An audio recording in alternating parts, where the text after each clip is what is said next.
La la la la la la la la. Are we good to go? Did I wear this last time? Hopefully not. Actually, doesn't really matter, does it? Hello. Hi, I'm CourtneyQuarantine, your host, and this is the CQ. Welcome back to my podcast, or welcome to the podcast. If you are new here, hi, hello. If you want to check out any of my other work or content, it will be linked in the description. I am a full-time content creator, variety streamer, makeup artist. If you're interested in streaming or anything else from me, that will all be below. As far as streaming goes, I play mostly indie horror, but I play a lot of cozy games. Right now, I'm really getting into Vintage Story, which has been amazing. I love Phasmophobia. I love Elden Ring, although I'm not playing it currently, but I feel the urge to get back into it, to do another run, because literally, why not? It's one of the greatest games. I love it so much. Anyway, if you're returning, hi bestie. Hi. But anyway, let's get into this podcast episode. If you are new here to my content, or at least here to the podcast, I mostly talk about makeup and beauty things currently. In the past, I've talked a lot about like paranormal and some space things and so on and so forth. Today is gonna be a big old yap, which you might be asking yourself, or you might be asking me, not yourself, but like you might be asking me, Courtney, what's different than other episodes? You're always yapping. And to that I say, it's a podcast, I don't know. So I thought I would get on here and just chat about a couple things that are, you know, rolling around in my brain. I don't think it has to be a whole like dissertation in order for me to like making these podcast episodes. And that actually is a segue straight into the first thing that I want to talk about. So perfect. Sometimes I plan these things, ish. But like, not really. I'm not really running off a script. I just kind of say go and see what comes out of my mouth from my ideas. There's like, sometimes I have like a rough estimate. This time, nope. We're simply vibing. We're simply rolling into this podcast episode. So there are some things I want to talk about, but if anyone was ever curious, this isn't a scripted show. Although that would be cute if I had a scripted show. What would my scripted show even be about though, dude? That would be interesting. Let me know in the comments. Also too, before I get started, like really started in the yap sesh, if you haven't already, please consider subscribing. I would love to have you here. If you like the podcast episode, or if you just kind of like vibing and hanging out, if you like body doubling, if you like makeup, if you like talking about space, which again, we're getting to. Buckle up for that. Actually, buckle up for everything, honestly. You don't have to love makeup to hang out here, but if you actively hate it, you need to go sort that out. Like, that's so weird to me. That's very strange. I get a lot of comments where people are like, I don't even like makeup, but I just like watching your content. I'm like, that's so sweet, but you don't have to be like obsessed with it like I do. I think about makeup 24/7. I dream about makeup. I dream in certain vibrant colors. It is the chokehold that it has on me is, you know, rather nice. What? Okay, maybe I should be scripted. Anyway, but the first thing that I kind of wanted to talk about today was the fact that I don't have a grand plan. There would be an easy way for me to be like, oh, I'm not going to do this. And I want to talk about this topic in specific because it's also a reminder to myself, but maybe a reminder to you that like there doesn't have to be some big thing or some big project for your creative endeavors to be worth it. Now, this is something that I've talked about probably a lot on stream, if I'm being honest, and just in spaces and places where I'm having like conversations with my friends, because I think for a very long time, I had this idea that I needed to come up with some grand thing in order for a project or an idea or some kind of process to be worth it. Now, you could apply this to a lot of things like in my life personally. You couldn't apply it, but I could apply this to a lot of things in my life where I look at stuff and I'm like, I was not chill or calm about that thing and I didn't even like it. But because I was engaging in whatever it was, I needed to do it like, you know, this really high intensity, really big way in order for it to feel like it had worth to me. And I think there's a couple reasons why, which I talk about in therapy, but I think as just like someone who engages in a lot of creative endeavors, it's kind of a big, important reminder that I don't have to make something really grand and really like some big thing in order for me to value it. And I offer for you to have the same kind of approach to things because it can be so draining. It can be so draining to be like, oh, well, this thing has to be this big monumental thing. Otherwise, it's not going to have any kind of importance in my life. Okay, but what about all the small things that I care about? As Blink-182 once said, all the small things. Are those lyrics applicable here? I don't know. Applicable? How do you say that word? Anyway, so coming into this podcast, I knew I just kind of wanted to like chill and hang out, maybe talk about some new beauty releases or maybe just kind of vibe. But then I was reminded that like if I were to think that every podcast episode has to be some like earth-shattering, crazy research topic, I'm going to burn out, like in a really big, intense way. So much so that like if I tried to make it like that, you'd probably never see me on the internet again. Now, again, I can only speak from my personal experiences and my perspective because like obviously, but this is something that like I think about quite often when I'm going into a project or going into something. I used to really only think that it had to be worth it if it was like insane, so metal, very intense. And it turns out a lot of the things that I really, really love really are just like mundane things, or like these small little notions, or like this little craft that I was doing, or, you know, a quick little video that I wanted to make just cuz, or like an aesthetic, like 10-second video. Sometimes I love those so much and I treasure them, and they might not like, you know, they might not do, you know, do well or whatever, which that whole thing, creating only for something to do well or to be seen, can suck the joy out of something. I think as someone who used to search for validation in outside places more than with myself and what I was proud of, it's really been a hard thing for me to unlearn. I don't need validation from other people. I just need to like it myself, no matter what it is. I'm gonna use it as like cooking, for example. I don't know. This is like a very small example, because if I use like big examples, it's like, okay, well, that's not realistic to anyone.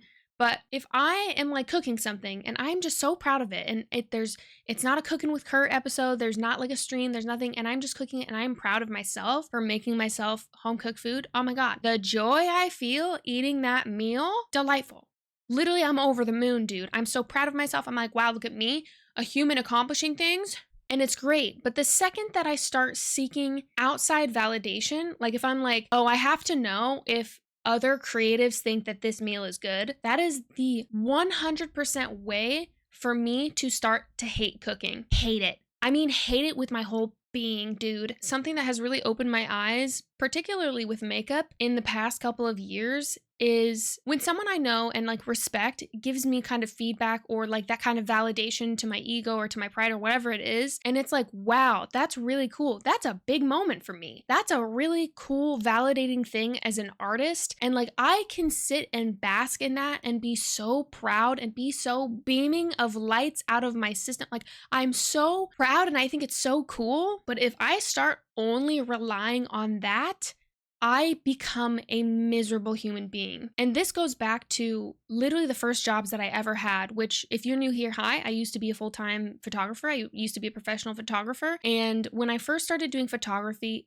literally in high school, like, I mean, I had my first like 35mm camera. It's just fun and it's exciting, and your peers are also doing creative things and you're learning all this stuff and it's so fun. And then when I turned that into my job, and I had that job along other jobs for literally so long until I was only doing photography, which took a hell of a time and a lot of learning and a lot of like just intense stuff. Won't get into that now, but I cared so much about what other photographers thought. And I didn't even really necessarily, whatever it stays in. I didn't necessarily like their work, or like, not in a way that I thought it was bad, but I wanted that validation from other artists, because then I felt like it would give my art purpose. Even thinking about that now makes my stomach turn, and not in a good way. It is really easy to get caught up in that though, and I will never fault people for like wanting kind of validation or reassurance. Reassurance and validation are two different things, but like I think I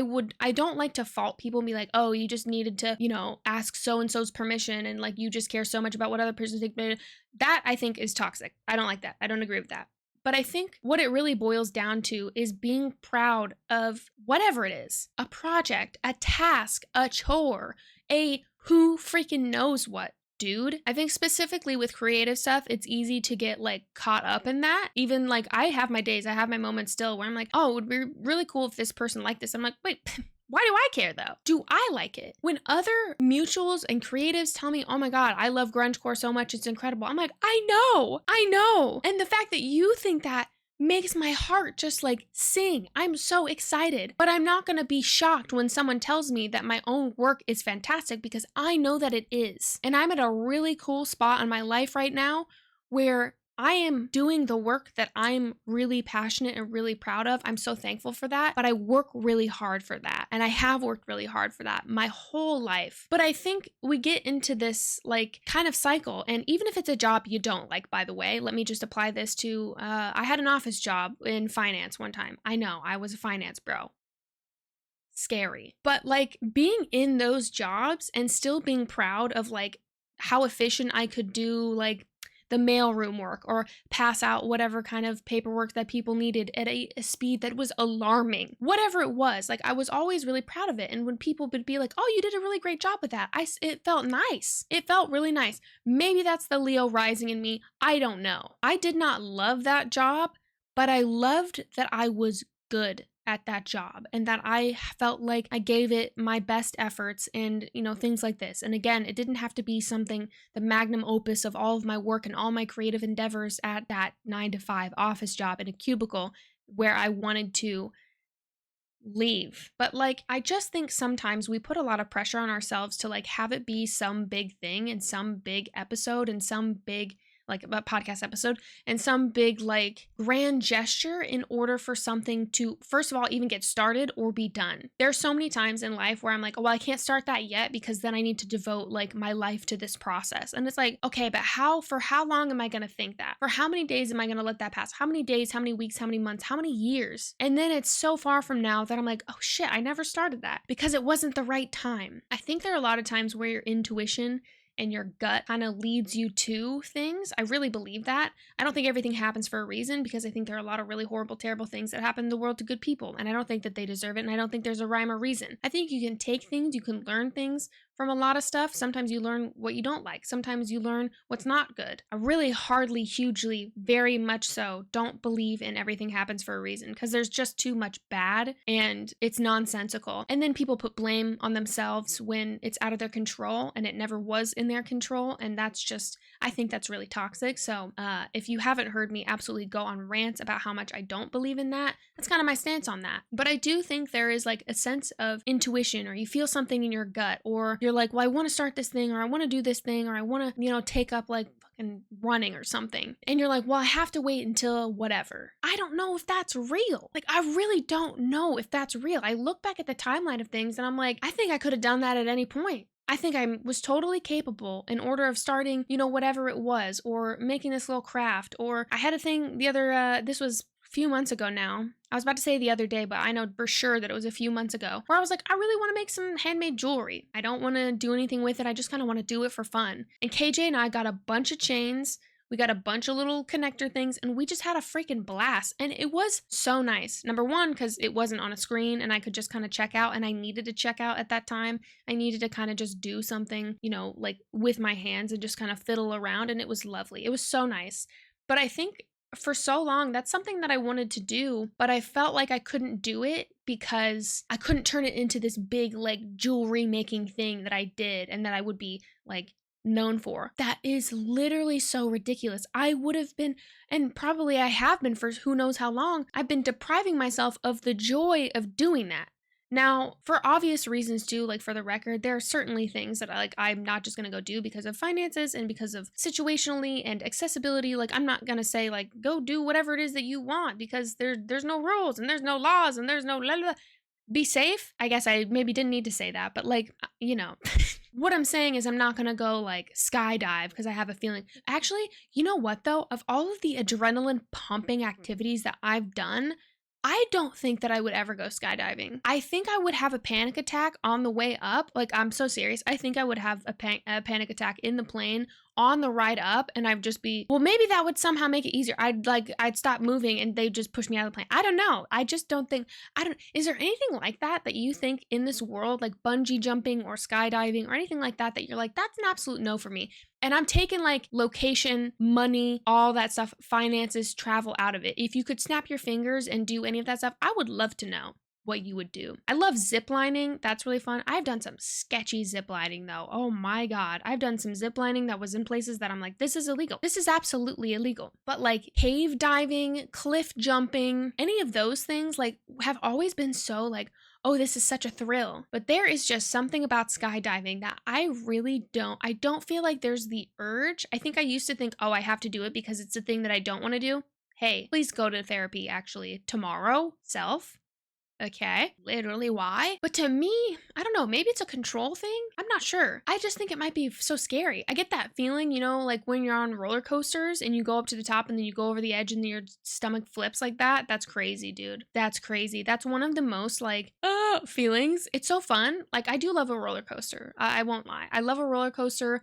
I love a fair. I love a little ride. I love a, y'all ever go on the Scrambler? You ever know what that is? I got a black eye. You know what? Let's go on a random tangent here. I'll tell you a little story time. Why not? So if you don't know what the Scrambler is, I'll explain it to the best if I can. And if you're listening, I'm going to verbally try to describe this the best I can. I'm not going to show you anything because I don't know if it really exists or if it was just something that was in the Midwest one time at a fair that I went to. But it's this thing that like whips around. You sit in like a little seat thing, and it's connected up to the top. So it looks like, honestly, it kind of looks like spider legs is the best way I can describe it. Like it's like, and then there's little seated things and they whip around and they all like scramble amongst themselves, hence the name, the Scrambler. And they go every which way and it like whips you from one direction to another. It's thrilling. It's literally so much fun. But on this one ride of the Scrambler, I don't even actually know how I remember this right now. This is crazy. But many, many moons ago, I was with my best friend at the time, and we were sitting on the Scrambler, and I don't know how many times we went on this ride. It was great. It was so fun. We were laughing our heads off. I love shit like this too. Like, take me to a fair.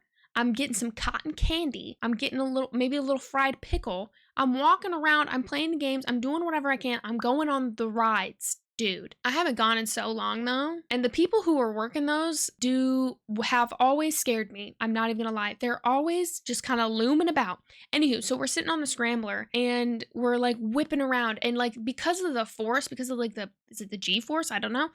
You're sitting in the little seat thing and you're shoved in one direction essentially. Like, so you're shoved up against the wall because you can't, you know, it's whipping you around. I hope I'm describing this well. But anyway, my friend's sitting next to the wall and I'm sitting on the inside. Therefore, all of my weight is being pressed up against my friend. And I'm like, I'm going to try to scoot away when there's that little lull before it whips you in the other direction. I'm going to try to scoot away. And here's where my first problem was. I wasn't thinking physics because I was a child, and I scoot away, and when it whips the other direction, my head whipped so fast that my cheekbone went wham. And it caught either right on her chin or right on her head or somewhere. My cheekbone hit her face so fast. It hurt so bad, dude. So after the ride's done, we're cracking up. I, of course, yelped in pain because it did not feel great. But immediately after, we're just tears laughing, right? So we get off the ride. And we're just laughing. I mean, we're cracking up. We're like, okay, which ride are we going to go to next? Whatever. We're having fun. And my friend was like, oh, you have pen on your face. And does like a mom move, like licks her thumb and goes like this to like remove the pen that's on my face. It's a bruise. I have a black eye, dude. Immediately. Because it hit me at a certain point, I started to get a black eye. Immediately. That night, and it looked bad. At this point in my life too, I like wasn't wearing makeup. I don't think I was even allowed to like wear makeup at this point. I don't even know what the situation was, but I wasn't wearing makeup, so I had no idea how to like cover it, and I was just like also not too concerned about it. And it was just fun. Like we had a blast, and it hurt a lot, and I had a black eye for a couple of days, and then it went away. It was no big deal. But if y'all have ever been on a Scrambler, let me just see actually, do these still exist? It was like the craziest rides. There was also one where you sat like in a row, and it would do the thing where it would go like up one side and then it would swoop down and go up the other side, and then it would swoop and go a little bit higher, and then it would swoop and then go, and then it would be like up at the top, and then you'd sit up at the top and your feet would be dangling over the edge and you'd be screaming, and then it would fall down the other side, and then it would do like loops. I loved that one, dude. I loved that ride. Let's see, what is it? The Scrambler ride. Dude, these exist still. Well, they exist. Period. Yeah. Oh my God, I loved this. This was so fun. So fun, dude. Hell yeah. Those are so sketchy looking. Absolutely terrifying. I just love them. I loved that ride so much. Or what was I think it was called Tilt-A-Whirl? Is that a thing still? Oh, whirl ride. Oh, hell yeah, dude. Yeah, those were crazy too. You sit in it and it also has a like a little cone over top of it. So when you're like whipping around and you can't see anything, dude, that made me so dizzy, but it was so fun. Like it was so silly, it was so fun. Anytime I could get the chance to go, like sit on those rides.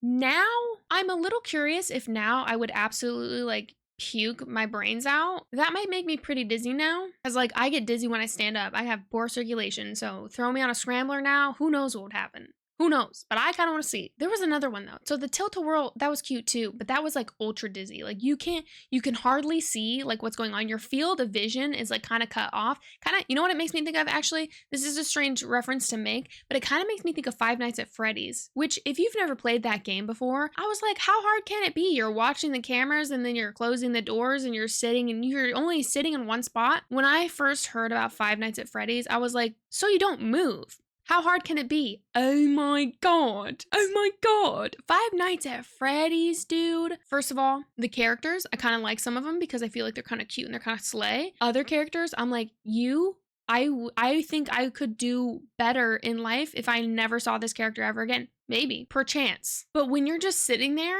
the mechanics of that game, unlike anything I've ever experienced. But truly, there's something about like cutting off like some of your line of vision that kind of makes you a little uneasy and makes you a little whatever. So when you're sitting in the tilt-a-whirl and you got basically like the sides up and like the top kind of covered and you see only so much, that's gonna make you dizzy, dude. Like that's gonna make you dizzy. Again, if you've ever been on any rides like this, let me know. I would love to know. This is like, it's like the dead of winter and I'm talking about like festivals and or fairs. What are they technically called? I don't know. A little fair, a little festival? Yeah, festival. There was one that I went to that was a festival, so to speak. Now when I hear the word festival though, I think of like Coachella and stuff, which I have never been to Coachella. The only music festival I've ever gone to is when we were young. Oh my god, I could talk about those for like a whole thing. I think generally speaking, music festivals for me were always like, that's gonna be so expensive, so that's just gonna keep me from going anyway because I can't afford it. But also, I don't know who I would go. Well, there's a couple people that I feel like I could go with like Coachella like through my life, but we just were like never organized or like didn't have the budget for it. And it was just kind of like, maybe someday. And then it was like watching people go to Coachella was like a whole thing. The Coachella vlogs and like the Coachella content was enough for me to feel like I was there. So like I didn't ever feel really inspired to go. When I heard that there was going to be an emo music festival, I was like, you know what? Let me check this out. Let me see. And it has been wonderful. And I knew basically every word to every song that I heard, and it was delightful. It made more sense, I think, for me as a person, but also I was like, I am generally like a little nervous for how I'm going to handle that. Big crowds. I have pretty bad, for context, I guess, or a little context, a little lore drop. I have pretty bad concert anxiety, and I didn't think that that was something that was really real for a long time because I think it was just like brushed off, but I have pretty bad concert anxiety. And if it's a band that I really, really love, I will try to like obviously go. Again, usually like finances or travel or what have you has kind of been like enough of a deterrent for me to be like, well, I won't put in too much effort because I'm busy or whatever it may be. But I think when we were young has been so fun, and I've got to go with like my best friend, so it's like just amazing. But there's something about like, I know Charlie XCX is going to be at Coachella this year. I don't know if Charlie XCX is like one of the bigger like performances and like stage, but if that's true, I don't know. I think kind of Coachella might be overrated though. Just the more I speak about it out loud, the more I'm like, yeah, is it, isn't it? Don't you feel like it's kind of overrated? I don't know. I'm really rambling about Coachella now. It doesn't really matter, I guess. I just don't think that I vibe with it as much, you know? Stylistically, aesthetically, it makes more sense for me to look at like some of the other festivals that have kind of popped up lately, and I'm like, oh yeah, that fits more. Because I think if you're gonna pay that much money to like go to concerts, I think Joe, the J.O., is going to be playing at Coachella, and I was like, because when I saw that it was, I think I looked at the Joe tour dates, and it was like in Palm Springs, and I was like, in Palm Springs? What are you doing? Oh, that's probably Coachella. Oh, that's probably Chella, dude. But anyway, I think there's like weird things that are having like kind of these little revivals lately, and it's been kind of exciting for me. One of them being YouTube. I mean, if you're watching / listening on YouTube now, like I am really excited about the like revival of YouTube and the like these these things kind of coming back, or like if you missed the boat on the first run of like, whatever it was, that now you can engage with it now. And it's really interesting to watch. I know that there are a lot of things, whether it be in fashion or what have you, in art, like related creative things, there's like cyclical stuff that happens, right? And the pendulum swings one way and then it swings back the other in the cycle of what, like low-rise jeans, high-rise jeans, so on and so forth. Now, this is mostly for me, I'm speaking about like the population, like the general population. I think there are definitely constants with subcultures, like that makes more sense to me, whether it be like grunge and goth and like all of this, that, and the other. There are more things, I feel like, aesthetically and style-wise, that kind of feel more solid. But I would love to chat with you all about this. I think it's a really interesting thing to like watch trends and to see people kind of like follow trends or be inspired by trends or be kind of led to something through a trend. I don't think it's all bad, but I generally, again, now's the time in the podcast where I say I hate microtrends, and I think it's sucking out the soul and individuality and creativeness of people that just really pisses me off. But I do wonder if we're gonna see like more things kind of pop up where something is a little bit different, or something feels a little bit not necessarily just like rinse and repeat, rinse and repeat, rinse and repeat. I'm curious. I think with beauty, we see trends happen in a bigger way. I was just talking about this on stream today, actually, about how like companies will kind of chatter and there are like predictive things about what's going to be popular or what's going to be on trend. And that's why you see waves of like certain products happening. And whether people get on it immediately or not, whatever, is totally independent of the brand and the people who are running the brand. But I think it is quite exciting, especially in the new year, because we're still in February now. It's exciting to me to see the potential. I feel like I always get excited about the potential of it all. Things do get a little bit lost in the meantime, but there's more chatter too right now about people getting excited about makeup. And there was a quote, and I believe it was from, I think it was Dochi's makeup artist, D, I believe, correct me if I'm wrong, put out a quote recently, and it was like empowering people and empowering Black artists and empowering queer artists, and seeing like people leave behind clean girl makeup. Ooh, yeah. Oh yeah. Leave it behind. Let's leave it behind. I mean, if you like that and that's your style, no worries, no big deal. If you like the clean makeup kind of thing, cool. I do get a little tingly when people let themselves get excited and inspired by whatever. Like whatever. Again, going back to, as a callback to the beginning of the podcast, I am literally going to credit Very Darian. I do this every time. Darian, if you ever see this, love you so much. Very Darian is one of my like favorite streamers and like content creators and artists. Like, to just hang out in Darian's streams is quite delightful. I will tag Darian below. I heard Darian do this bit one time and I've never let it die because I have to give credit where credit is due. But Darian in a stream one time was like, oh, something, something. And then immediately goes, and that's a callback to the beginning of stream. I thought that was brilliant. I thought that was so brilliant, dude. I said, that's going back in the Rolodex. I'm going to pull that out later. And every time I do, I'm like, Very Darian, love you. Love you. But anywho, so back to what I was saying at the beginning of stream, like letting yourself be inspired by something really small. And this is something I've talked about literally for years. I love hearing about like what inspires people. And sometimes it's these big grand things, and it's these things that people really value and hold dear to them. And it's these monumental things in their life or an art piece that they've seen. And it's like, oh my God, yes. I can think back to the very first times that I saw like certain photographers work in galleries or like museums that I was in, and marble pieces that I saw, and just like traveling is hugely inspiring. But I want to bring it back for a minute here and be like, and I talk about this all the time, but like, so forgive me for just kind of maybe hopefully not sounding like a broken record, but it's my podcast after all, so I'm gonna say what I want. But like, I always talk about like, you could be inspired by a post-it note. I use the post-it note as an example every time. You could be inspired by a freaking piece of paper that you see outside, and hopefully it's not litter, but it's maybe in the trash or something. I don't know. We're getting too far. You could see something like a mixture of colors on this used paper towel where I like wipe off makeup and stuff and be like, you know what is really inspiring? These two colors together, this kind of terracotta rose and then this like kind of like muddied up black, brown, and these tones. And you know what? That's really cool to me. And maybe this peachy tone up here mixed with this. And then how can I create something? It doesn't have to be something so crazy huge. It doesn't have to be some like movie that altered your brain chemistry. Although I highly recommend looking to films and stuff if you want to feel inspired, because I love things that visually inspire me. And if it cannot be galleries in person or art in person, I love cinematography and Jesus Christ, is it just so lovely to escape into a world of whatever someone is making. It's just absolutely delightful. I think it's one of the most beautiful things on this planet. And when people are like, I was born in the wrong generation, I'm like, I'm not. Do you see? We got freaking YouTube, dude. We have people that are making vlogs that are cinematic, that are color graded and beautiful and so stunning and like so gorgeous. And I think because I just grew up watching a lot of that stuff, and whether it be like documentaries or like people's personal documentaries, it can be big like that. It can feel monumental. You watch something, it changes how you see the world. You watch something and you immediately, like, a light bulb goes off and you're like, whoa, that stuff is great.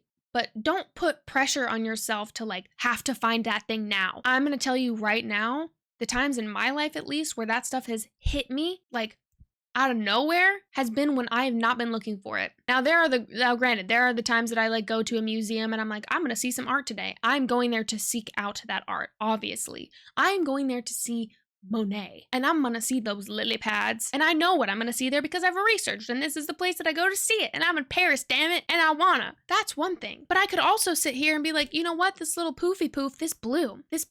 You know me and teal. Actually, if you don't know me and teal, teal has been like a weird reoccurring like color in my life, in dreams, in projects. That's why M151 is the way that it is. If you've missed me talking about that, I could talk about that for 5 hours. But there's really nice stuff if you just take the pressure off of it. If you take the pressure to have this big, huge thing and have it be some big, huge thing, no matter what it is. It doesn't even have to be like creative endeavors, which I would argue that everything that people do is creative to a certain degree. But like if this work that you're doing or this project or this thing or this something that you want to do in your free time, take the pressure off of yourself to have it be some huge, big thing. And I promise you, I can almost 100% promise you that you're going to have a better experience, and that thing might be of more value to you at the end of it all. Again, this is me talking to me, but this is also, me just yapping about this because I think it's important to kind of remind ourselves of it. And, even if like, I don't know, let me think of something like totally unrelated to myself. If you're like cooking dinner for your family, it doesn't have to be some big feast thing. And it's just like you're trying to provide and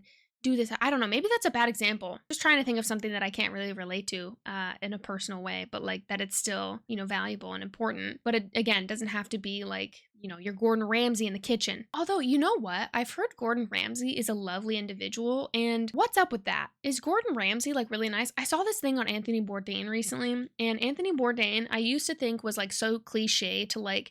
So I was like, okay, every person that like really loved Anthony Bourdain that I met was so toxic and annoying that I was like, therefore Anthony Bourdain is toxic and annoying. And I'm going to be real honest with you. Every quote that I've seen from Anthony Bourdain, I'm like, damn, that's so true, dude. I used to watch his show, but I don't think I was like really actively watching it. I was just like, hell, this is a good show. This is great. This dude fucking knows what he's talking about. Me, a child, being like, yeah, and that's how you see the world. I had no idea. I do believe in the like, be a traveler, not a tourist. That is, I think, one of the greatest quotes ever. I'm pretty sure verbatim, Anthony Bourdain said, be a traveler, not a tourist, or like had it written up. There's like a picture that I see in my head of him. Anyway, so I went through like these ebbs and flows of being like, the people who idolize Anthony are really pretentious and annoying. Therefore, I think Anthony's really pretentious and annoying. Hey, I don't know that person.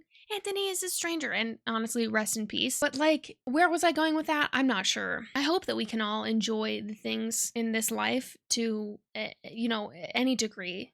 Whether it's like your cup of coffee. You don't have to make the best cup of coffee every single day, but if you make it and you're like, damn, this cup of coffee is so good, I hope that you really enjoy it. I know that sounds so cheesy. I just don't give a shit if I sound cheesy anymore, though. That's another thing. 2025, people are like, oh, that's so cheesy. That's so blah, that's so cringe. I actually don't care. And it's rare, those memes that are like, you found it cringe, I found it fun, and that's why you're miserable. Oh, woo, I saw that and I went, oh.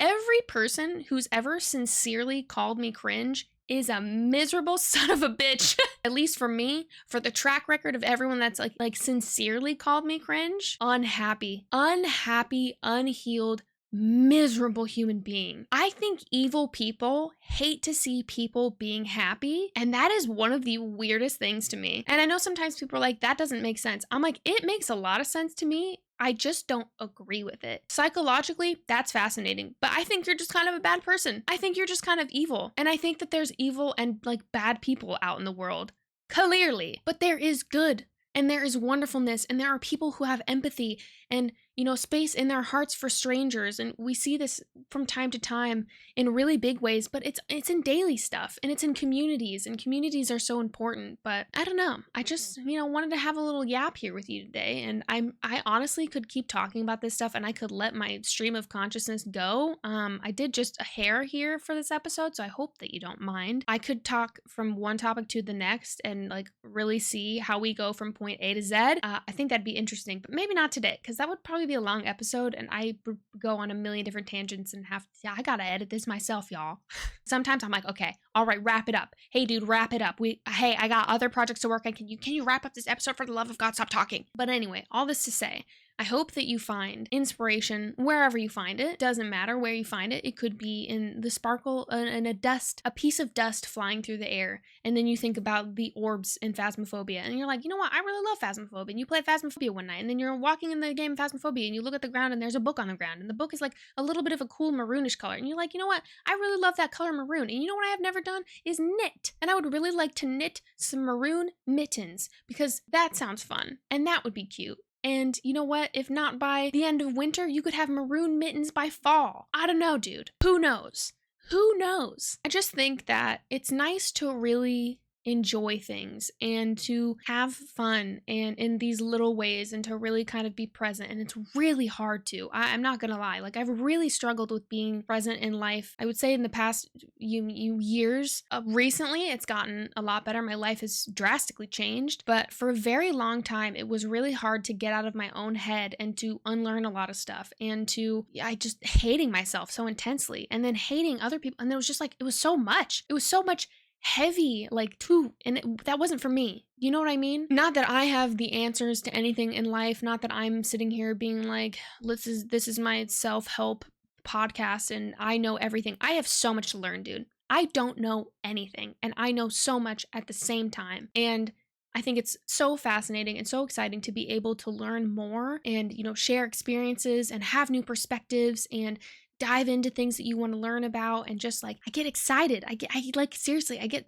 giddy thinking about, like, you know, looking at colors to make more makeup or whatever it is. And obviously, like, that's the thing that's my passion, and makeup is just a huge part of my life. But there's so many opportunities with so many things. And, you know, I think sometimes people get wrapped up in, and I know I certainly have, I thought I was going to be a photographer for the rest of my life. And I know I said I would wrap up this episode, but just as a little end thing, sometimes things don't turn out the way that you think that they will, and that's okay. And then it actually ends up being better. And that was a really hard thing for me to really, really sit with. It's a really, really difficult thing when you have to reroute, and it feels like heartbreak in a way that, like, I can't really explain in words. But I hope that you find things that you're excited about, even if it is your daily cup of tea, because as cheesy as it sounds, it really, really makes a huge difference. I hope that you enjoy your conversations with your friends, and if you have a little pet, you enjoy petting them and spending time with them, because I think that there's a lot of really dark, like, hard stuff going on, and it can really engulf us in that kind of darkness, in that pit. And it's important to stay informed, and it's important to do what we can, but to do your best is a great job. So I hope this didn't sound too, like, I hope it didn't sound like lectury in any way. That's not my intention ever, to come on here and be like, I have all the answers and therefore you should listen to me. You should watch this video and you should click and you should subscribe and you should do all these things because I know what I'm talking about. Look at me and my excellence. Please, oh my God, I hope it doesn't ever come out that way, because I have no idea what I'm doing. I'm learning every single day. I am teaching myself things and learning every single day. And I hope, I hope that you are too. But I do hope that you alleviate the stress to have something be so grand and some big, project in totality and all of this stuff, because my God, dude, it's crazy out here. This floating rock goes crazy. Anyway, I think that's where I'm going to kind of wrap up this episode, because again, if I don't wrap it up now, this episode will be 5 hours long. And then I'll be like, where did I even start? What time is it? What am I doing?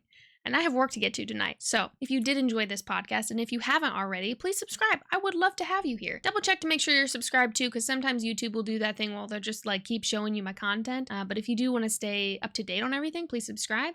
I upload shorts and long form content. I upload this podcast every single week. What else? If you're curious about anything else, it'll be linked in the description. If you want to go ahead and give this video a thumbs up and give it a like, I would really appreciate it. And commenting also helps. All of these things help with the algorithm. If you want to send this to your bestie, if you want to rewatch this and send it to yourself and rewatch it in the future to kind of just like give yourself a break, dude. Moral of the story, give yourself a break, do fun things while you can, tell your friends you love them, stay safe, and let yourself be inspired by silly things. Silly things are important after all. But should you need a reminder, you can always come back here. And as always, thank you for being here. Thank you for listening and or watching, and I will catch you in the next episode. Bye! And that's that on that. I burned my tongue so hard on my ramen. Doesn't look like it. Can't feel it. Okay, bye!